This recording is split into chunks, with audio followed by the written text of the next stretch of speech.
अमरावती महानगरपालिका क्षेत्रातील राजापेठ उड्डाणपुलाची रंगरंगोटी करत असताना पुलाखालील पार्किंगमधील 2 व्हीलर व 4 व्हीलरवर रंगाचे मोठमोठे थेंब पडून गाड्या खराब झाल्याने गाडी मालक व रंगकाम करणारे कारागीर यांच्यामध्ये शाब्दिक चकमक झाली। राजापेठ येथील दुकाने, ऑफिस यांमध्ये काम करणारे लोक या पुलाखाली दिवसभर आपल्या गाड्या पार्क करतात।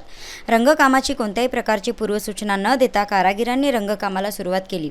गाडी मालकांना गाड्या खराब झाल्याची सूचना मिळताच ते धावत आले व वाद सुरू झाला। रंग पक्का असल्यामुळे गाडी मालक जास्त चिडले व त्यांनी गाडी वॉश करून देण्याची मागणी केली। रंगकामाचे ठेकेदार मनीष गुप्ता यांनी गाड्या धुवून स्वच्छ करून देण्याचा शब्द दिला।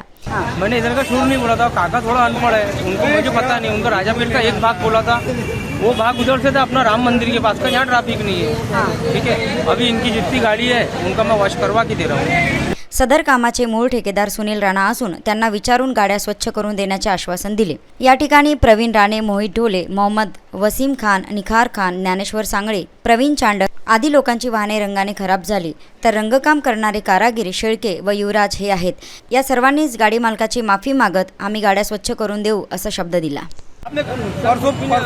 परसों भी उन्होंने कलर मारा, उनको बताया कि इसके बाद कलर मारेंगे तो हमको पता ना, तो भी आज कलर मार दिया, पूरे गाड़ियाँ खराब कर दिया और बोलते हमको ठेकेदार ने बोला ही नहीं, हमको कुछ लेन देन नहीं है, आप घर पे जाके गाड़ी धो लो।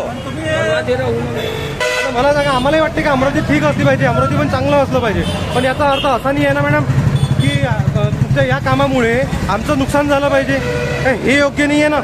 आता मला सांगा, हे आमचं नुकसान कोण भरपाई करून देणार आहे?